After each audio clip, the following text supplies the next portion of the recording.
नमस्कार। डीडी राजस्थान के प्रोग्राम अलबेलो राजस्थान में आप सभी का बहुत बहुत स्वागत है। चैत्र का महीना शुरू हो चुका है और जब आप सुबह घूम कर के वापस आते हैं तो रास्ते में जो नीम के पेड़ पड़ते हैं उसके अगर आप पत्तियों को देखेंगे तो गुलाबी रंग की पत्तियां आने लगी हैं। अगर 11 पत्तियां अगर आप चबा लेंगे इस पूरे चैत्र के महीने में तो आपको कितने लाभ हो सकते हैं इसका आप अंदाज़ा लगा ही नहीं सकते। स्वस्थ तो रहेंगे ही रहेंगे, स्किन से रिलेटेड पूरा ओवरऑल आपकी बॉडी का जो सृजन होता है उसमें किस तरह से बूस्टर डोज का काम करती है वो अद्भुत है। तो वैसे बात मैंने थोड़ी सी सटारिकल कही है कि आप जाते होंगे, खाते होंगे। अगर आप नहीं जाते हैं तो जाना शुरू कीजिए और चैत्र के माह में जो प्रकृति ने वरदान दिया है नीम की पत्तियों का वो खाइए और तभी आपकी अगली पीढ़ी यानी कि बच्चे भी तभी कर पाएंगे। केवल ज्ञान देने से काम होगा नहीं। इसलिए शालू मैंने तो आज अपना काम ज्ञान की बात से शुरुआत कर दिया। आज आपने मेरा काम पहले कर दिया, लेकिन आपने बात बहुत अच्छी बताई पुनीत, क्योंकि ये जो मौसम है, चेंज ऑफ सीजन है, तो इसमें अपना ख्याल रखना, खास तौर से इम्यूनिटी का ख्याल रखना बहुत ज़रूरी होता है। तो बहुत छोटी सी और ये फ्री की टिप है लेकिन बहुत महत्वपूर्ण है। और आज जो हम बात करेंगे, शुरुआत तो खैर आपने कर दी है, कहना गलत होगा। आज हम बात करेंगे साहित्यकार और स्वतंत्रता सेनानी हरिभाऊ उपाध्याय की कही बात से। उन्होंने कहा था कि जो अपने लिए नियम नहीं बनाता उसे दूसरों के नियमों पर चलना पड़ता है। और कितनी सुंदर बात है कि जैसा कि हम कह रहे हैं कि यदि आप अपने स्वास्थ्य का ध्यान नहीं रखेंगे, अपने जीवन का, अपने विचारों का, तो दूसरों के बनाए विचारों पर आपको चलना पड़ेगा। तो अपने सिद्धांत, अपने जीवन के मूल्यों के अनुसार चलें, अपनी जड़ों से जुड़े हुए हैं और प्रकृति ने जो हमें दे रखा है उसका भरपूर लाभ उठाएं। नियम की बात आती है तो संविधान और कानून की बात आती है। इतिहास के पन्नों की शुरुआत करते हैं ऐसे शख्सियत से जिन्होंने हिंदुस्तान के जुडिशल सिस्टम को एक नई दिशा दी। 1999 में आज ही के दिन न्यायमूर्ति प्रफुल्ल चंद्र नटवरलाल भगवती यानी कि PN भगवती साहब का लगातार दूसरे कार्यकाल के लिए संयुक्त राष्ट्र मानवाधिकार कमेटी के उपाध्यक्ष के लिए चयन हुआ था। He became judge in 1973. Later on, he became Chief Justice of India, 17th Chief Justice of India. He served as CJI for 18 months until 1986. He served as longest CJI in India. और उनके कार्यकाल में उन्होंने 342 judgement पारित किए, 820 बेंचों की भी अध्यक्षता की। यूनाइटेड नेशंस में भी अपने रिटायरमेंट के बाद उन्होंने काम किया। 2007 में भारत सरकार ने उनकी सेवाओं के लिए पद्म विभूषण से उन्हें सम्मानित किया गया। PIL पब्लिक इंटरेस्ट लिटिगेशन का जो हम शब्द सुनते हैं वो उन्हीं की देन है। और absolute liability in Indian judicial system, ये concept justice honourable PN Bhagwati साहब ने ही दिया था। फिलहाल हम स्वागत करते हैं श्री विमल चंद सुराणा जी का। आप भूरामल राजमल सुराणा ज्वेलर्स जो विश्व प्रसिद्ध ज्वेलर्स से आते हैं और उस फर्म में अभी एज ए पार्टनर भी हैं। और आप जो राज मंदिर पूरे विश्व में पहचाने और एशियाज़ के में ख़ास तौर पर उस बिल्डिंग का जिक्र किया जाता है। जयपुर टूरिज़्म की बात आती है तो राज मंदिर का जिक्र आता है, उसमें भी वो एज ए पार्टनर है। आप प्रेसिडेंट रह चुके हैं ज्वेलर्स एसोसिएशन के और भगवान महावीर कैंसर हॉस्पिटल के अभी मैनेजिंग ट्रस्टी हैं। पूर्व में आप जयपुर ज्वेलरी शो 2022 में आपकी अध्यक्षता में उसका समापन हुआ था। उस वक्त में कमाल उन्होंने आपने काम किया, लीडरशिप में आपकी में जो काम हुआ कि किस तरह से पार्टिसिपेशन बढ़ा और एक जयपुर को नई विश्व पटल पर पहचान मिली। विद्याश्रम स्कूल से आप जुड़े हुए हैं और वीर बालिका संस्थान के साथ में आप जुड़े हुए हैं। वन बंधु परिषद इन फ्रेंड्स ऑफ ट्राइबल सोसाइटी जो कि एकल विद्यालय चलाते हैं पूरे विश्व में, आप राजस्थान चैप्टर को लुक आफ्टर करते हैं। लिस्ट लंबी है और अभी हाल ही में आईफा अवार्ड में आपको राजमंदिर के द्वारा जो आपने लोगों को एंटरटेन किया है उस सिलसिले में आपको पुरस्कृत भी किया गया था। तो शालू अब शुरुआत करते हैं। मुझे लगता है ऐसी शख्सियत हमारे साथ मौजूद हैं तो बहुत सारे सवाल होंगे। बिल्कुल। तो विपश्यना की बिल्कुल, आप इतनी लंबी आपने इनका परिचय दिया है तो सर बहुत स्वागत है आपका अलबेलो राजस्थान में। आपके बारे में सर ने बताया कि आप विपश्यना की तरफ भी आपका रुझान रहा है। क्योंकि विपश्यना आपको जीवन जीने की कला बताता है, कैसे बैलेंस बना के रखना, उसमें कैसे समदृष्टि में रहना, ये वो सिखाता है और उससे आपकी कार्य क्षमता बढ़ती है। लोग अक्सर ऐसा मानते हैं कि बहुत काम है और शांति के लिए समय बिल्कुल भी नहीं निकाल पाते। विपश्यना की प्रक्रिया क्या है, एक आम आदमी इसको समझना चाहे किस तरह से जुड़ सकते हैं, कितने दिन की प्रक्रिया होती है, क्या लाभ मिलेंगे उन्हें? विपश्यना में जो विपश्यना का शिविर होता है वो 10 दिन का होता है ये प्रारंभिक है 10 दिन, और उसके 3 खंड हैं। सबसे पहले तो जब कोई शिविर ज्वाइन करते हैं तो उसमें संकल्प करते हैं कि हम शीलों का पालन करेंगे। मतलब जैसे जो अपने शील होते हैं, चोरी नहीं करना, व्यभिचार नहीं करना, हत्या नहीं करना, समय का आजीविका रखना, ये सब उसमें रहता है। जब वो संकल्प ले लेता है कि मैं इन 10 दिनों में इन नियमों का पालन करूँगा, तो उसको एंट्री मिलती है। और पहले उससे अपने मन को स्थिर करने के लिए आनापान की विधि होती है, जो सांस का आना जाना जो नेचुरल है, बिगर एफर्ट के, कहाँ छू रहा है, कैसा है, उसको देखते हैं। 3.5 दिन की वो एक्सरसाइज होती है, उससे आदमी स्थिर हो जाता है और वो इस लायक हो जाता है कि वो अपने अंदर देख सके। जब अंदर देखने की प्रक्रिया शुरू होती है तो फिर अपन को मालूम पड़ता है कि अंदर हर क्षण क्या मतलब कोई ऐसा पल नहीं होता जब घटना नहीं घट रही होती है। तो जब अपन अंदर झांकते हैं तो हमको मन और शरीर का जो स्पर्श है वो लगातार चलता है, और उसी के कांटेक्ट के रिजल्टेंट ये संवेदना है। जो संवेदना आती है उसमें फिर आदमी का मन कभी कोई चीज़ चाहता है, कोई नहीं चाहता है, चाहना नहीं चाहने के उसी में रहता है, राग और द्वेष। और वो ही टेंशन का या सारे विकारों का कारण भी वही राग द्वेष है।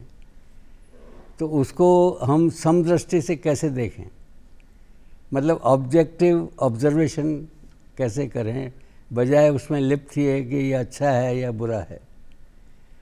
तो उससे उसके ऑब्जर्वेशन से हमारी समता पुष्ट होती है, और जब समता पुष्ट होती है तो आपका कार्य करने की क्षमता है वो सब बढ़ती है। शॉर्ट में विपश्यना का ये है। जी शालू में हम अक्सर कहते हैं कि विचारों पर अगर हम फोकस करेंगे तो आप में रिफाइनमेंट आएगा और बेटरमेंट आएगा, लेकिन बड़ी अद्भुत बात है कि सांसों पर आप नियंत्रण करें या उसका ऑब्जर्वेशन करें। दृष्टा भाव से सांस के आने और जाने की जो प्रक्रिया है, अगर हम उसे नोटिस कर लें तो उससे हमारे अंदर ट्रांसफॉर्मेशन आ सकता है। बिल्कुल। तो लेकिन ये कितना डिफिकल्ट होता होगा पुनीत। मैं ये सोच रही हूँ कि इतनी भागदौड़ रहती है, इतना काम करना है, महिलाओं की अलग जिम्मेदारियां हैं, पुरुष की अलग है, ऐसे में सांसों का आना जाना आपने कभी ट्राई किया है? मैंने खुद ने अनुभव किया है।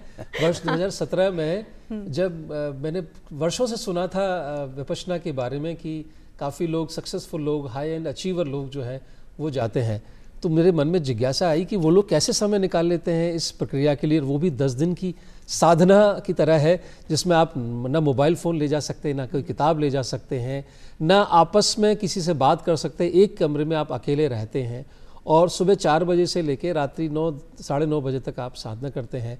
अपने तब आपको लगता है कि मात्र 5 मिनट खुद पर फोकस कर पाना या अपने विचारों को कंट्रोल कर पाना कि विचार शून्य हो जाएं, जो कंसंट्रेशन का जो कॉन्सेप्ट है कि it is not about focusing on something, it is being thoughtless, तो कितना मुश्किल है। 5 मिनट छोड़िए, मैं तो मात्र उस 10 दिन की साधना के बाद 45 सेकंड अचीव कर पाया कि 45 सेकंड तक मैं विचार शून्य हो जाऊं, और लेकिन उसके बाद फिर ना कुछ थॉट आ जाते थे।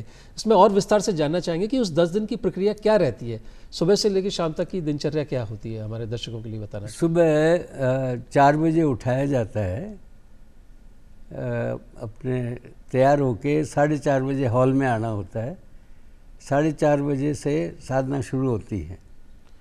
उसके अंदर आधी घंटे की जो प्रार्थना है वो भी होती है, और उसके बाद ब्रेक होता है 6:30 से 8, 1.5 घंटे का, जिसमें आप नाश्ता करें, अपना नहाने धोने का काम करें, वो चलता रहता है। फिर 8 से 9 उसको ग्रुप सेटिंग कहते हैं। ग्रुप सेटिंग का मतलब सब लोग एक जगह बैठ के और एक आसन में साधना करते हैं।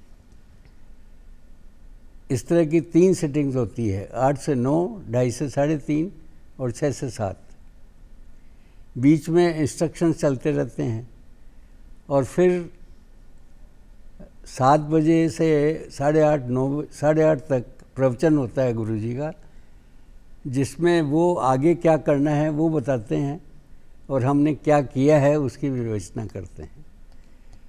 तो वो जो 10 दिन के प्रवचन हैं वो कंप्लीट हैं, मतलब धर्म का पूरा उसमें आ जाता है, कोई चीज़ बाकी नहीं रहती। ये इसमें चलता है और आखिर में ये 9 दिन चलता है और 10वें दिन हम मैत्री की प्रैक्टिस करते हैं। वो एक बहुत आवश्यक अंग है कि जो कुछ हमने पुण्य अर्जित किया है या जो कुछ हमने काबिलियत अर्जित की है उसको हम ईश्वर तक फैलाएं, सबका भला हो, सबका मंगल हो, सबका कल्याण हो। ये करके फिर समापन होता है। कितनी सुंदर बात है। 10 दिन आप बिल्कुल विचारहीन हो जाते हैं और वो आपको प्रैक्टिस करवाई जाती है। सर, आपने कब इसकी शुरुआत की, किससे सीखा, आपका अनुभव कैसा रहा? आज जितनी सहजता से आप बता रहे हैं, आपके लिए उतना ही इजी था ये शुरू से या आपको भी डिफ़िकल्ट लगा? नहीं, असल में मैंने 1976 में जब स्टेडियम में ये अनाउंस हुआ था, उसके पहले जो कोर्स था वो अजमेर में था, जैन दादावाड़ी में। उस वक्त केंद्र नहीं हुआ करते थे, जिप्सी कोर्सेज कहलाते थे वो। तो वो जैन दादावाड़ी में हुआ था। मेरी सिस्टर बैठी थी और हमारे 1-2 फ्रेंड्स बैठे थे। तो वो इतने ओवरवेल्म्ड हो गए कि वो 10वें दिन जब मौन खुला तो उन्होंने मुझे कहा कि तुमको इसमें बैठना ही है। और ये समझिए मेरा समय पक गया था, तो मुझे उनकी बात लग भी गई, नहीं तो मैं उसको दरकिनार भी कर सकता था। तो मैं बैठा और मेरा सारा परिवार, करीब करीब परिवार के 8-10 आदमी साथ में बैठ गए और हमने पहला कोर्स किया। पहला course was change in my life, completely change. मेरा आउटलुक चेंज हो गया। मैं जैन परिवार से हूँ और धार्मिक परिवार से हूँ, तो मेरी मदर रोज़ मंदिर भेजती थी और ये कहती थी कि पहले मंदिर जाके टीकी लगवा के आओ, फिर तुम्हें दूध मिलेगा। उससे वैसे मैंने शुरुआत की। लेकिन मुझे ये नहीं मालूम था कि ये मूर्ति के दर्शन क्यों करना या ये जो टीकी लगानी वो क्यों लगानी। माँ कहती थी इसलिए करते रहते थे। मैं सेंट जेवियर में पढ़ता था तो मुझे चर्च में बैठना ज़्यादा अच्छा लगता था, वहाँ शांति मिलती थी। जब ये विपश्यना मिली तो वो उसने मेरा बिल्कुल आउटलुक चेंज कर दिया और वो शुरुआत हुई। मेरे ख्याल से मेरा जो पहला कोर्स था वही मेरा बेस्ट कोर्स था। जी, आपने उस वक्त में गोयनका जी खुद सिखाया करते थे? उस वक्त लाइव होता था, खुद आते थे और एक के बाद एक उन्होंने इतना अथक पुरुषार्थ किया है कि 2 दिन के फासले पे वो दूसरा शिविर शुरू कर देते। अच्छा। जयपुर आए, जयपुर से जोधपुर गए या जहाँ भी जाना है वहाँ गए, मतलब 2-3 दिन से ज़्यादा गैप होता ही नहीं था। उन्होंने अपना जीवन समर्पण कर दिया था इसमें। महात्मा बुद्ध ने इसकी शुरुआत की और भारत से फिर ये बाहर चली गई ये कला, और फिर वापस गोयनका जी के माध्यम से भारतवर्ष में आई और अभी पूरे देश में कई सेंटर्स हैं, राजस्थान में भी कई सेंटर्स हैं। जो लोग इस कोर्स को ज्वाइन करना चाहते हैं वो उसकी फॉर्मल प्रोसीजर क्या है? किसी तरह का कोई शुल्क लगता है इसको ज्वाइन करने के लिए? नहीं, ये बिल्कुल निःशुल्क है। जब आदमी कोर्स कर चुकता है और उसको फ़ायदा नज़र आता है तो वो अपने मन से जो दान देता है उसी से सेंटर चलता है। जी। जब जिप्सी कोर्सेज होते थे तो चार्ज लगते थे क्योंकि हर सेंटर को किराया देना पड़ता था, लेकिन जब से सेंटर बने हैं सब निःशुल्क है। जी, मैं जब गया था तो एक सुंदर बात कही थी। आपसे पहले इस कमरे में, इस कक्ष में जो व्यक्ति रहे थे उन्होंने आपके लिए पेमेंट कर दिया है, आप अपने लिए नहीं पे कर रहे हैं। कितनी सुंदर बात है कि आप पूरी दुनिया के लिए जब सोचते हैं कि मैं अपने से ऊपर उठकर देखूं और औरों के लिए करने की बात करूं, तो वो बहुत सुंदर बात थी कि जब निकलने के समय में किसी ने कोई टोका नहीं, पूछा नहीं, किसी ने इनडायरेक्टली पॉइंट आउट भी नहीं किया। और ऐसा नहीं कि आज तुरंत अभी कुछ आप देना चाहते हैं, नहीं देना चाहते हैं, इस विषय पे किसी ने बात ही नहीं कही थी। मैंने जब पूछा तो उन्होंने आपका तो पेमेंट पहले आपसे जो व्यक्ति रहे थे वो दे चुके हैं, आप किसी के लिए करना चाहें तो आपकी इच्छा है, कितना करना चाहें वो भी आपकी इच्छा है। तो वहाँ पूरे रहने की व्यवस्था, बिजली पानी की व्यवस्था, खाने पीने की व्यवस्था, साफ सुंदर पूरा सिस्टम है। ऑनलाइन इसकी प्रक्रिया है, आप जो उनका कैलेंडर होता है उसको देख सकते हैं कि कब आपके लिए माकूल समय है, आप जा सकते हैं। और पूरे उसमें डूज एंड डोंट्स लिखे हुए हैं कि आपको क्या चीज़ें ले जानी है, क्या चीज़ें नहीं ले जानी है। तो नहीं ले जानी है क्योंकि आपको छोड़ना होता है, ऊपर उठने के लिए वजन हल्का करना है। तो शारीरिक वजन भी और मतलब जो आसपास आपकी चीज़ें हैं और मानसिक तौर पर भी आप अपने आप को अनडू करते हैं, तब इस यात्रा को पा लेते हैं। और उसके बाद जो आपको चेंजेस महसूस होते हैं वो आप अनुभव होता है, जो आनंद की यात्रा होती है, फ्लोटिंग होता है। मुझे याद है जब मैं लौट करके जब जयपुर आया था और मुझे 3-4 दिन तक मैं I was in different world, trance में था। और उसके बाद फिर मैंने लगातार घर पर भी अभ्यास जारी रखा है। उस कोर्स के करने के बाद में घर पर किस तरह से अभ्यास कर सकते हैं, बाद में और दूसरा कोर्स करना चाहिए। इसमें एक बात और ऐड करूंगा जी, कि जो दान देता है उसका नाम कहीं भी नहीं आता है। जी बिल्कुल जी। मतलब जिसने सैकड़ों करोड़ रुपए दिए हैं एक एक बार में दान, उसका भी नाम नहीं, सेल्फलेसली।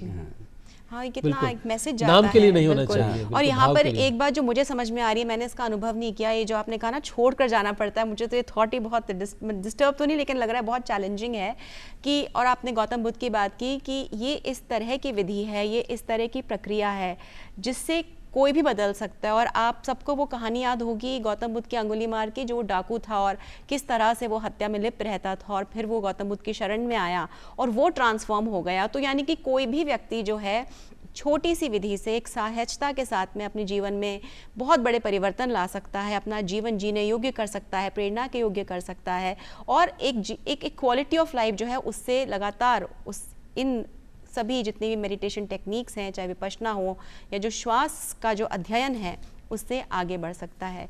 सर, आज हम देखते हैं जो युवा वर्ग है बहुत ज़्यादा इन्फ्लुएंस्ड रहता है, सोशल मीडिया बहुत ज़्यादा आ गया है, बहुत सारे काम करना चाहता है, बहुत डिस्टर्ब्ड है, डिस्ट्रीब्यूटेड है। ऐसे में जब विपश्यना करते हैं तो किस तरह से वो हेल्प कर सकता है? नहीं, विपश्यना जैसे मैंने बताया वो बैलेंस बनाता है। तो आप कोई भी चीज़ पे कैरिड नहीं होते हैं, आप उसको दोनों दृष्टि से देखते हैं, बैलेंस दृष्टि से देखते हैं। उसमें न घबराहट होती है न डर होता है, तो अपने आप ही जो डिसीजन होता है प्राय सही होता है। जो आपने बात की कि इसके कोर्स के बाद क्या करना होता है, तो इसमें एक तो सुबह शाम की साधना ज़रूरी है, 1-1 घंटे की साधना, जिससे कि आपकी दिनचर्या ठीक रहे और आप प्रोग्रेस करते रहें।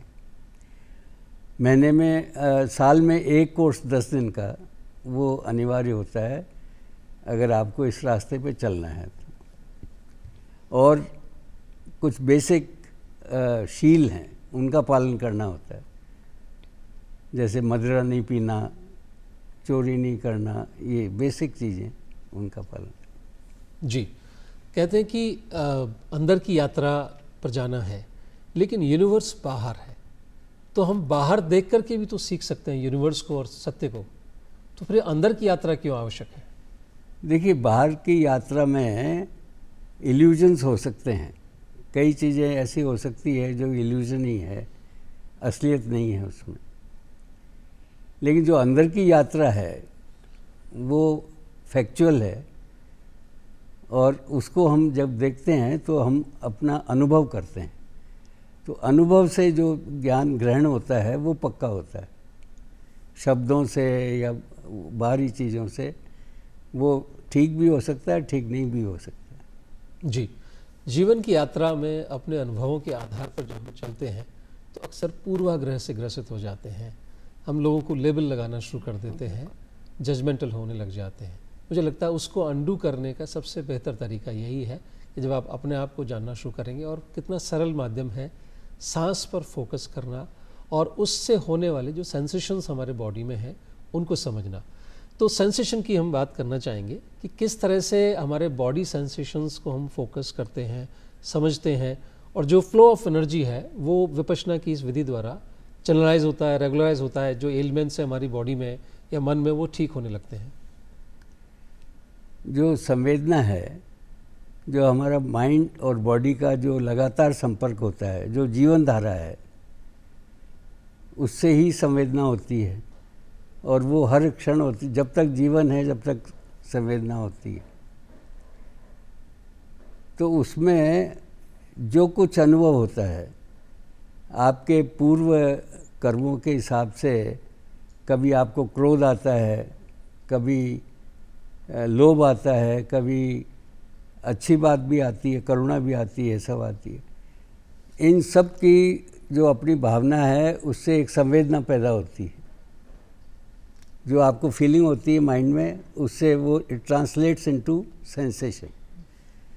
और उस सेंसेशन को जब आप ऑब्जेक्टिवली ऑब्जर्व करते हो तो फिर वो क्रोध भी निकल जाता है, जो भी विकार है वो निकल जाते हैं, और जो अच्छी बातें हैं वो ज़्यादा जड़ पकड़ती हैं। तो ये इसका साइंटिफिक है। जब अपन करते हैं, अब हमने तो अनुभव किया है कि जब साधना करते हैं तो हमारा जो जीवनचर्या है वो बिल्कुल सुचारू रूप से चलती है, और जब साधना छोड़ देते हैं तो गाड़ी पटरी से उतरती है। यानी कि जब कोई समस्या आती है तो इस साधना से हमें उस समस्या का समाधान भी मिल जाता है। हाँ, क्योंकि हम सम्यक रूप से देख पाते हैं उसको जी। उसके। बहुत सुंदर बात कही। साक्षी होने का भाव, दृष्टा होने का जो भाव है, अगर आप वो पाना चाहते हैं तो विपश्यना एक मार्ग है। जीवन में बहुत सारे मार्ग हैं, लेकिन विपश्यना सबसे सुगम है, क्योंकि साधना जैसा शब्द है, लेकिन सिर्फ और सिर्फ आपको अपनी सांसों पर ऑब्जर्वेंट होना है कि मेरे नाक के नथने से, नोस्ट्रल से अंदर जो जा रही है, शरीर में किस तरह से ट्रैवल कर रही है, कहीं कुछ सेंसेशन हो रहा है, कहीं ईचिंग हो रही है, कहीं चींटियाँ सी काट रही हैं। आपको सिर्फ ऑब्जर्व करना है, सिर्फ महसूस करना है, महसूस करना है, और उस पर रिएक्शन नहीं देनी, क्यों हो रहा है, कैसा हो रहा है, कोई जजमेंट नहीं। सिर्फ आपको ऑब्जर्वेंट होने मात्र से ही आपके अंदर ट्रांसफॉर्मेशन होने लग जाएंगे। जो आपने बात कही कि ईर्ष्या का भाव है, जो हमारे एलिमेंट्स से हम जो विकार हैं हमारे मन के, और उन विकारों के कारण ही हमारी शारीरिक व्याधियां हैं, और हमारे रिलेशंस कहें या हमारे जो रिएक्शन देने की जो प्रक्रिया है वो गड़बड़ हो जाती है। हम रेस्पॉन्सेज की जगह रिएक्टिव मोड में आ जाते हैं। अगर हम वो ऑब्जर्वेंट हो जाएंगे तो खुद को कंट्रोल कर लेंगे, खुद को समझ लेंगे, तो पूरी दुनिया को बहुत आसानी से समझ सकेंगे। और जो मैं समझ पाई हूँ उसमें दो बातें बहुत आवश्यक हैं। पहला तो है अनुशासन यानी कि डिसिप्लिन, और कंसिस्टेंसी यानी कि करना है, समय कैसे निकालना है, कैसे मैनेज करना है, क्योंकि हम सबसे बड़ा जो एक चैलेंज हम सबके सामने आता है वो है कि टाइम कहाँ है। बिल्कुल। तो सर टाइम कहाँ है, तो अक्सर एक आप सुनते होंगे कि टाइम कहाँ है। देखिए, जो अपन साधना करते हैं वो टाइम वेस्ट नहीं होता है, उस टाइम का उपयोग हो रहा है, उतनी ज़्यादा एफिशिएंसी आप में बढ़ जाती है। और मैं तो कहता हूँ कि ये गृहस्थों का धर्म है, हर गृहस्थ को करना चाहिए। बहुत सुंदर। जो भी अगर अपन ने विपश्यना की, और अपन को देखना चाहिए कि इसका असर हम पे क्या पड़ रहा है। असल में क्या है, इस प्रक्रिया में आप अपने आप को भी ऑब्जर्व करते हैं कि हमारे व्यवहार में फ़र्क पड़ा कि नहीं, क्रोध आने में कमी आई कि नहीं, लोभ तो कम हुआ कि नहीं। ये सारी चीज़ें अपने आप को इवेल्यूएट करने की है। अगर वो उसमें इम्प्रूवमेंट नहीं हो रहा है, इसका मतलब हमारी साधना में कोई कमी है, और हमको फिर गाइडेंस लेनी चाहिए। तो व्यवहार में फ़र्क आना बहुत ज़रूरी है, और आता ही है। जी, अब आगे की यात्रा की तरफ बढ़ते हैं। आपने बालकाल में अपनी शिक्षा अर्जित करने के बाद में पारिवारिक अपना बिजनेस ज्वाइन किया। जो सिग्नेचर है कुंदन मीना ज्वेलरी, जो पूरे विश्व में जानी जाती है, और फिर अंततः JJS, वो यात्रा कैसी रही? क्या आपके द्वारा नवाचार किए गए, ख़ास तौर से नई जो पीढ़ी है वो इस दिशा में अगर आना चाहते हैं, ख़ास तौर से डिज़ाइनिंग के क्षेत्र में, क्योंकि भारत सरकार की लगातार कोशिशें चल रही हैं कि हम डिज़ाइंस को और बेहतर करें, उनके पेटेंट्स करें, उसके आपके निजी अनुभवों के बारे में जानना चाहेंगे। हमने जब सब भाइयों, मेरे एक बड़े भाई हैं, जब व्यापार में आए तो मेरे बड़े भाई साहब ने जो कुंदन मीने का जो आर्ट था वो लॉस्ट हो चुका था। मतलब मुझे याद है कि कुंदन मीना की ज्वेलरी वो मूसल में धर के कूट के और सोना निकाल लिया जाता था, और जो विक्टोरियन ज्वेलरी थी वो ज़्यादा चल रही थी। उन्होंने उसको प्रमोट करना शुरू किया, उस ज्वेलरी को, और प्रमोट करते करते वो लेटेस्ट फैशन हो गई और इतनी मांग उसकी बढ़ी कि वो सप्लाई करना मुश्किल होता था। उस वक्त और कोई बनाने वाले थे नहीं, जो कारीगर थे वो बीकानेर से ज़्यादा आते थे। तो ये चलता रहा। जब गोल्ड कंट्रोल आया तो हमने सोचा कि ये व्यापार तो ख़त्म हो गया। तो जो ज्वेलरी, उसमें ये भी था कि आपको स्टॉक इतने तारीख तक ख़त्म करना है। तो जब हमने कलकत्ते में एग्जीबिशन की तो उसमें ये हाल था कि एग्जीबिशन का टाइम था 10 बजे से, और 9 बजे से ही जो अड़बपति और खड़बपति लोग थे वो गाड़ियाँ लेके लाइन लगा देते थे। तो इतनी पॉपुलर, मेरा मतलब पॉपुलैरिटी बताने का है। बिल्कुल। और फिर ये विश्वव्यापी हो गई, अब तो काफ़ी लोग आ गए, और अब मेल प्रैक्टिसेस भी शुरू हो गई। उन मेल प्रैक्टिसेस को देखते हुए फिर हमने थोड़ा थोड़ा काम कम कर दिया, क्योंकि हम मेल प्रैक्टिस कर नहीं सकते। दूसरी बात जो हमारे फादर ने सिखाई वो इंटेग्रिटी की बताई कि आपका व्यवहार जो व्यापार का है वो प्रामाणिक होना चाहिए।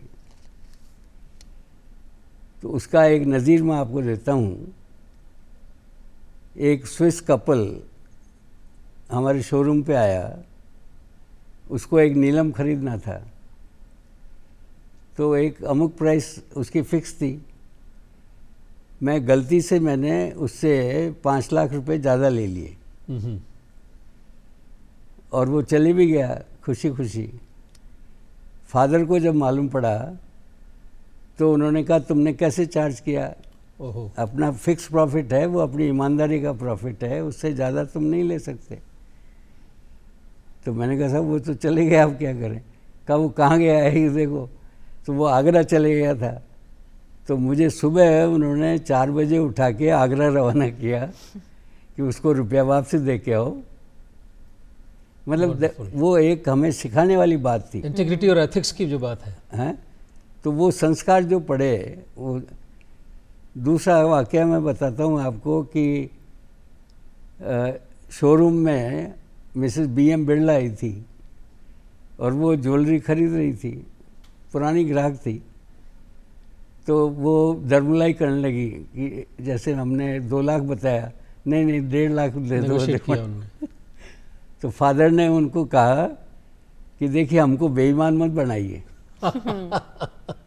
हमने अपना जो वाजिब प्रॉफिट है वो लेके आपको कोट किया है। अब अगर आप ऐसा करेंगे आपको तो मैं कंपनी में दे दूंगा, लेकिन फिर दूसरे को मैं ये सोच के ज़्यादा बताऊंगा कि ये कम करवाएंगे। बिल्कुल। तो इस तरह के उन्होंने एग्जाम्पल सेट किए करके हमारे में संस्कार इनकलकेट किए, और वही संस्कार हम सब भाइयों में। बहुत सुंदर। तो डिज़ाइंस पे हम आना चाहेंगे कि जयपुर में भी डिज़ाइनिंग का कारोबार काफ़ी बढ़ा है। डिज़ाइन क्योंकि वो पुरानी चीज़ें थी और उसमें पुराने डिज़ाइन ही काम आते थे, लेकिन हमने इनोवेशन कर कर उसको प्रमोट किया और नए डिज़ाइन भी आए, लेकिन जितना पुराना होता था उतना ही नया डिज़ाइन होता था। अच्छा। मतलब जो नया है वो पुराने पे ही आधारित होता था, उसमें थोड़ा चेंज कर सकते थे। मॉडर्न जो पैटर्न्स हैं उनके हिसाब से। और अब जो डिज़ाइनिंग का पैटर्न है वो ज़्यादा प्रोफेशनल हो गया है, नए नए डिज़ाइन निकल रहे हैं। Design is playing a very big part. तो नाउ इट इज़ डिफरेंट। अब इंस्टीट्यूट खुल गए हैं डिज़ाइनिंग के, पहले इंस्टीट्यूट थे ही नहीं, हम खुद ही डिज़ाइनिंग करते थे। कारीगर से पूछते थे भाई चलो ऐसे कर दें तो कैसे होगा, ऐसे कर दें, वो था। But it developed into very nicely now. जी, यहाँ हम जिक्र करना चाहेंगे कि हमने पिछले 4-5 सालों में डिज़ाइन पेटेंट्स में बढ़ोतरी की, ओवरऑल पेटेंट्स में काफ़ी बढ़ोतरी हुई है। तो आप अगर डिज़ाइनिंग के क्षेत्र में अगर अपना करियर बनाना चाहते हैं तो भारत सरकार की तरफ से काफ़ी इसमें मदद मिल सकती है। और ख़ास तौर से अगर आप एंटरप्रेन्योरशिप की तरफ जाना चाहते हैं तो आपका डिज़ाइन सिग्नेचर ही उसको लोगों को जोड़ सकता है, बशर्ते आपको लोगों के टेस्ट के बारे में जानकारी हो, मटेरियल्स के बारे में जानकारी हो, और टेक्निक्स एंड टेक्नोलॉजी का अगर आप स्किल्स अगर आपके अंदर है तो स्किल सेंटर्स की कोई कमी नहीं है। जैसे आपने अभी जिक्र भी किया, बहुत सारे इंस्टीट्यूशंस खुल चुके हैं। तो आप सिर्फ कन्वेंशनल एजुकेशन की तरफ ना जाएं कि हमने सिर्फ एक डिग्री हासिल कर लेनी है, कुछ सर्टेन सेट ऑफ स्किल्स आप एक्वायर कर लेंगे और थोड़ा एंटरप्रेन्योर माइंडसेट रखेंगे तो आप ऑनलाइन कोई लिमिटेशन है ही नहीं है, पूरे दुनिया से एक सिंगल क्लिक पर आप जुड़ जाएंगे। आपको एक फॉर्मल शोरूम होने की ज़रूरत नहीं है, और आपके पास ये भी आवश्यकता नहीं कि आपके पास में एक फैमिली फॉर्मल बैकग्राउंड जरूरी होना चाहिए कि बिज़नेस का हो, या बहुत करोड़ों लाखों करोड़ों रुपए आपके पास हो तो ही आप बिज़नेस कर पाएंगे। नए पीढ़ी को आप क्या कहना चाहेंगे कि क्या धन की कमी बिज़नेस में रोड़ा बनती है, या विचार की कमी या आइडिया की कमी रोड़ा बनती है? नहीं, इस ज़माने में धन की कमी तो है ही नहीं, धन तो मिल जाता है, विचारों की ही कमी रहती है। और एक जो सिंसियरली अपन को एफर्ट करना चाहिए वो अगर हो तो सक्सेस मिल जाती है। बिल्कुल। और साथ साथ में जो वैल्यू सिस्टम की आपने बात की कि उसमें वैल्यूज़ होना बहुत ज़रूरी है, हमारे जो नैतिक मूल्य हैं उन्हें सीखना बहुत ज़रूरी है। हम कुछ भी आगे करना चाहें तो जब तक हमारे अंदर वो इंटेग्रिटी जैसा आपने बताया नहीं होगी।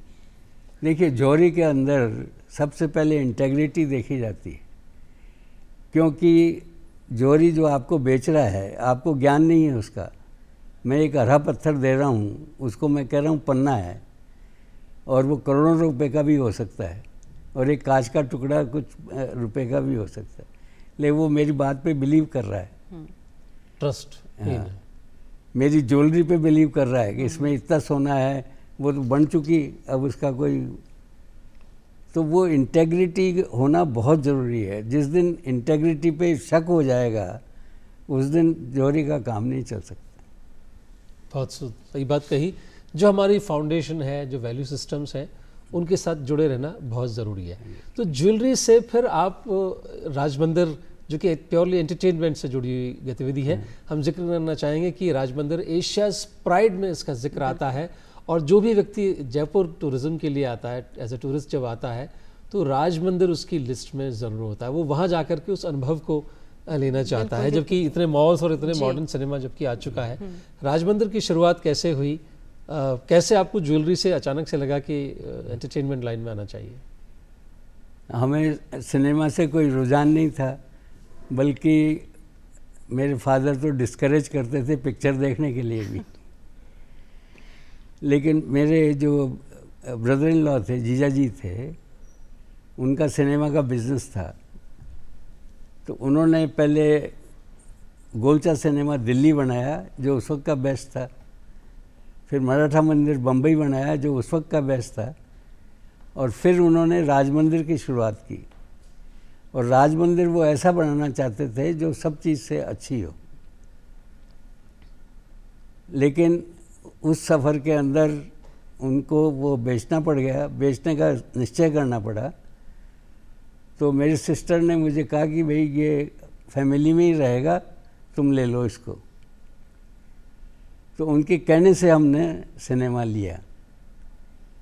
लेकिन मेहताब चंद जी गोलचा, चाहे उनका फाइनेंशियल इंटरेस्ट ख़त्म हो गया, लेकिन उन्होंने इतना इंटरेस्ट रख लिया कि सारे सिनेमा को उन्होंने उनकी गाइडेंस में बना। और उनका एक आर्किटेक्ट था नाम जोशी, वो और किसी के लिए काम भी नहीं करता था, उन्हीं का काम करता था। And he was an expert in translating Mehtab Chand जीज ideas into designs and execution. Wonderful. तो उसने बनाया है। तो राजमंदिर में यूनिक क्या है? यूनिक तो बहुत सारे हैं। एक तो लॉबी है, सिनेमा में इतनी बड़ी लॉबी और इतनी वेल डेकोरेटेड लॉबी नहीं होती है। लॉबी के लिए ये मिथ था कि दिस इज़ नॉन प्रोडक्टिव। सही बात है, इससे कोई रेवेन्यू आती नहीं है जी। लेकिन इससे ये प्रूव हो गया कि लॉबी इज़ वेरी प्रोडक्टिव, क्योंकि वो इतनी सुंदर है कि वहाँ की वजह से लोग आते हैं। ये जो इतने टूरिस्ट आते हैं, वो लॉबी के लिए आते हैं। सिनेमा तो वो 2 मिनट बैठ के चले जाते क्योंकि फिल्म देखना तो एक फॉर्मेलिटी मात्र है, उस जगह को विटनेस करना वो प्राइम टारगेट अच्छा, फिर दरवाजे में घुसते ही इतना कंफर्ट आदमी को लगे कि वो फेरी लैंड सा हो जाए। वो ग्रैंडनेस जो फील होती है, वो जो मखमली कारपेट है उसका, रेड कारपेट, और जिस तरह से कारपेट के स्क्रीन ऊपर, और कारपेट में भी नीचे फोम लगा हुआ, और फिर वो उसमें सुगंध इत्र छिड़कते थे। तो ये सारा एक फैसिनेटिंग चीज। Air condition hall, cushion chairs, air condition था, वो रॉयल ग्रैंड जो सेलिब्रेशन जैसी फीलिंग आना, जो स्क्रीन की ओपनिंग है। और मुझे खुशी ये है कि राज मंदिर जैसा पहले दिन था ओपनिंग पर, वही आज है। बिल्कुल, वो मेंटेनेंस की वजह से है। जी, कहते हैं कि पुराने समय में बहुत लंबे टाइम तक उसमें फिल्में चला करती थी, तो मैक्सिमम रिकॉर्ड क्या रहा है, कितने समय का, और कौन सी फिल्म चली? मैक्सिमम रिकॉर्ड तो हम आपके हैं कौन, जी जी, वो 75 हफ्ते हो चली थी, और सामाजिक फिल्म थी, ब्याह शादी का जो अपने समाज का। अक्सर सामाजिक फिल्में ही आप राज मंदिर में लगती थी। औरतों ने भी पैटर्नाइज किया, जेंट्स ने भी किया, सब ने किया, और 75 हफ्ते वो चली। बहुत बड़ी बात है। आज हर चीज और का जितनी भी फिल्में उस वक्त आई, सब ने 100 डेज से ऊपर ही किया। वंडरफुल। मुझे याद है, मैं नदिया के पार जब छोटा था तो जयपुर एक बार आया था, फिर दोबारा कुछ लंबे अंतराल के बाद आया, तब भी नदिया के पार ही चल रही थी उसमें। तो राष्ट्रीय प्रोडक्शंस की खास तौर से फिल्में काफ़ी लगा करती थी। चालू, आप कुछ कहना चाह रहे थे? जी, मैं ये पूछना चाह रही थी कि जो स्वरूप है हर चीज़ का बदल रहा है, लेकिन जैसे आपने राज मंदिर का स्वरूप जो है उसे वैसा का वैसा रखा है, फिल्मों का भी स्वरूप जो है आजकल बदल रहा है। आपके अनुसार आज का जो परिप्रेक्ष्य उसे देखते हुए किस तरह की फिल्में बननी चाहिए, किस तरह का एक मैसेज जाना चाहिए? मुझे जो लगता है कि आजकल की फिल्मों में वैल्यूज़ पे जोर नहीं है, ये मार धाड़, ये वो इस तरह की फिल्में हैं। तो I think that is a change of the generation, हमको पसंद नहीं आ सकती है, और उसका शॉर्ट लाइफ होती है, ज़्यादा से ज़्यादा 3-4 हफ्ते चलेगी या 1 हफ्ते ही चलेगी। जबकि वो फिल्में आदमी बार बार देखता था, अब रिपीट वैल्यू ख़त्म हो गई। हम आपके हैं कौन में ऐसे लोग हैं, डॉक्टर गंगवाल जैसे जिन्होंने उस फिल्म को 50 बार देखा है। कई ऐसे हैं जिन्होंने बार बार देखी है, तो वो बात इसमें नहीं आती। जी, तो जो भी लोग क्रिएटिव कंटेंट का जनरेशन करते हैं, अगर वो एक इन प्रिंसिपल इस बात को समझ लें कि what value we are adding in our social content. आज के दौर में आपके पास में मोबाइल फ़ोन है, आपके पास कैमरा है, विचार है, आइडिया है, और आप तुरंत एग्जीक्यूट कर देते हैं, और सिनेमा हॉल की ज़रूरत नहीं है आपको, सोशल मीडिया पे तुरंत आप उसे अपलोड कर सकते हैं। लेकिन ये जिम्मेदारी हमको लेनी होगी कि हम जो बना रहे हैं वो औरों के लिए, स्वांतः सुखाय के लिए नहीं कि मैंने बनाया और मैं सिर्फ अपनी मोबाइल स्क्रीन पर देखूंगा। इसलिए जिम्मेदारी का उसमें भाव जुड़ गया। ज़रूरी नहीं है कि कानूनी पेचीदगियाँ क्या होंगी तभी हम उसके बारे में सोचें। केवल सस्ती लोकप्रियता के लिए अगर हम ये सस्ता या ऐसा कंटेंट बनाते हैं जिसका नेगेटिव इम्पैक्ट हो सकता है, लोग हालांकि दलील देते हैं कि नहीं साहब, रामायण महाभारत भी तो पुराने समय से थी, उसका क्या फ़र्क पड़ा? फ़र्क तो बहुत कुछ पड़ता है। तो आपको ये जिम्मेदारी तो लेनी ही पड़ेगी कि हम जो बना रहे हैं वो दूसरों के लिए है, और उसमें वैल्यू सिस्टम ज़रूर होना ही चाहिए।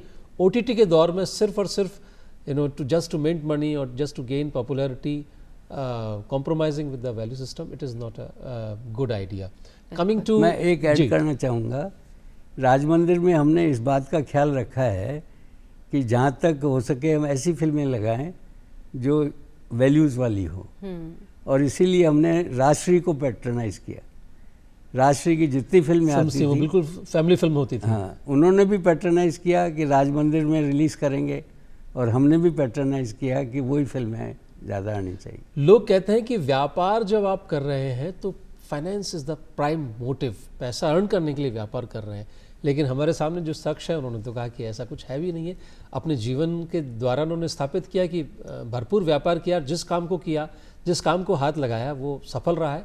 वर्ल्ड वाइड वो सिग्नेचर बन के सामने आया, चाहे राज मंदिर हो, चाहे कुंदन मीना ज्वेलरी हो, और भी दूसरी गतिविधियां रही हैं। अब मैं आपके सामाजिक पहलू पर आता हूं, जो कि तीसरा पहलू है। आप कई सारे शिक्षण संस्थाओं से जुड़े हुए हैं। फ्रेंड्स ऑफ ट्राइबल सोसाइटी नाम की एक संस्था है जो ट्राइबल एरिया में शिक्षण संस्थाएं खोलती हैं, उनको प्रमोट करती है। उसमें किस तरह की गतिविधियां हैं? असल में वो फॉर्मल एजुकेशन नहीं है, वो आपको वैल्यूज़ इनकलकेट करने वाली बात है। और फॉर्मल तो आप शिक्षा लेते हैं स्कूल में, लेकिन यहाँ उनको जो प्रैक्टिकल शिक्षा है वो दी जाती है बच्चों को, कि कैसे उनकी दिनचर्या होनी चाहिए, किस तरह का उनका व्यवहार होना चाहिए आपस में, ये सब दी जाती है। वो प्रिपेयर करते हैं आगे जाने के स्टूडेंट्स को। और ये है ढाणियों, जो छोटे छोटे ढाणियों में होते हैं ना, उनको जो अनरीचेबल हैं, वहीं वो काम होता है। मतलब हम शहरों में या बड़े गांवों में नहीं करते हैं, खाली छोटे ढाणियों में करते हैं, जहाँ लैक ऑफ रिसोर्सेज हैं, रीच नहीं है सरकार की। और उसमें 1 टीचर 1 स्कूल का फॉर्मूला रहता है। एक टीचर रहता है और वो बच्चों को 30-40 बच्चे जितने भी होते हैं, तो इस तरह करीब करीब मोर देन 75,000 स्कूल्स चलते हैं। बहुत बड़ी बात है। अक्रॉस द कंट्री हैं? ये डाटा अक्रॉस द कंट्री का है या राजस्थान? Across the country. और राजस्थान में कितने होंगे? राजस्थान में भी मेरे ख्याल से करीब 150-200 हैं। बहुत बड़ी बात है। हाँ। सर, और बढ़ते जा रहे हैं। बिल्कुल, ये बहुत अच्छी बात है। इतने सारे आयाम हैं, इतना सारा काम है जो आज की युवा पीढ़ी है, आप उन्हें क्या कहना चाहेंगे? किस तरह से, क्योंकि सबको भगवान ने एक जीवन दिया है, 24 घंटे सभी के लिए समान है, किस तरह से इन 24 घंटों में अच्छा कर सकते हैं मानवता के लिए, खुद के लिए, परिवार के लिए, देश के लिए? क्या कुछ कहना चाहेंगे आप युवाओं से?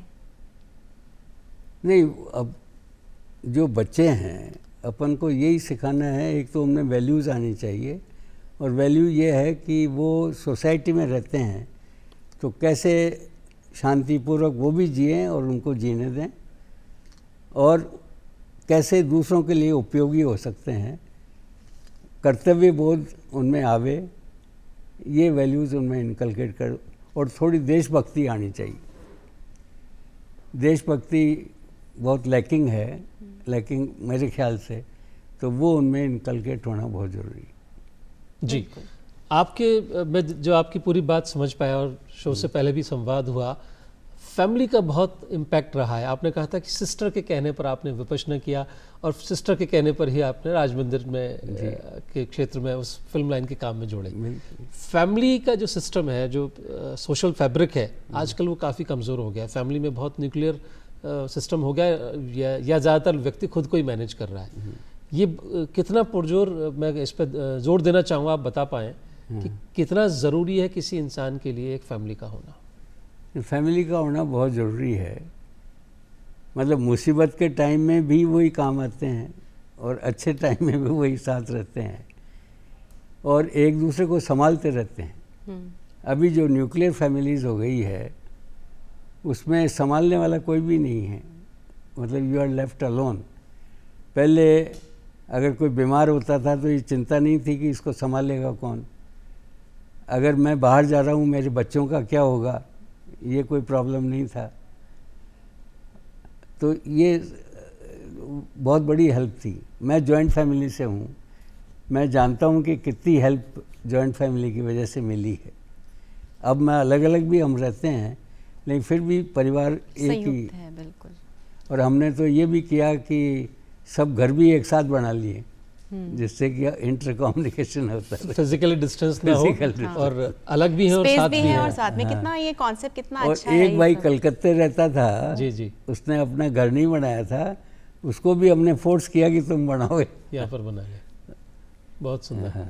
तो दोस्तों, देखा आपने कि एक और ये जो सुइसाइड की भावना आती है, वो अकेलेपन, ये अकेलेपन का ही नतीजा है। डिप्रेशन आ जाता है। हमारे यहाँ डिप्रेशन का सवाल ही नहीं, वी आर सो मैनी।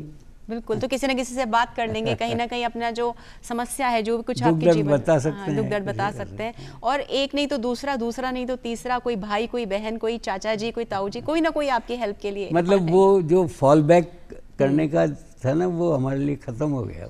बिल्कुल, ये बहुत बड़ी बात है कि जो एक सपोर्ट सिस्टम, एक एंकर जो एक परिवार से ही हमें मिलता है, उसका होना बहुत ज़रूरी है कि हम किसके पास जाएं। बात छोटी या बड़ी नहीं होती, लेकिन मन को जो चीज़ बोझिल कर रही है वो हम किससे कह सकते हैं, और परिवार से ज़्यादा बड़ा और परिवारजनों से ज़्यादा विश्वसनीय इसमें कोई नहीं होता। तो बहुत ज़रूरी है कि हम हमारे मूल्यों का ध्यान रखें, हमारे परिवार का ध्यान रखें, और इस बात का ख़ास ख्याल रखें कि हम हमारे जीवन को किस तरह से दूसरों के लिए भी बेहतर बनाने में अपना योगदान दे सकते हैं। जी, मुझे लगता है शालू हमें सर को विदा कहना चाहिए, बिल्कुल, समय हो चला है जी। और विपश्यना के जरिए, ध्यान के जरिए न केवल आप खुद को इवॉल्व कर सकते हैं, अपलिफ्ट कर सकते हैं, आप आसपास के लोगों को भी इवॉल्व कर सकते हैं। आपका जीवन जो है, आपने जो इतनी सारी बातें कही, जीवन मूल्य की कही, परिवार की कही, बिजनेस की कही और ultimately serving to the society की जो बात कही, मुझे लगता है आपका जीवन एक सभी के लिए प्रेरणा है। हम सबको देखना सीखना चाहिए, समझना चाहिए कि एक जीवन में कितना कुछ किया जा सकता है। आप स्टूडियो में आए, हमारे साथ बहुत सारी बातें की, अनेक अनेक धन्यवाद देते हुए दर्शकों से लेते हैं विदा। नमस्कार। Thank you.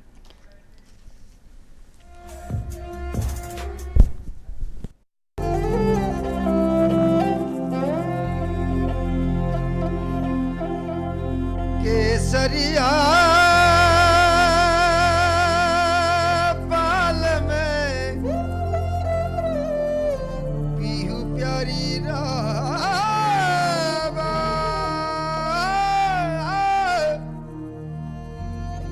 सियावानी सा पधारो हरे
हूँ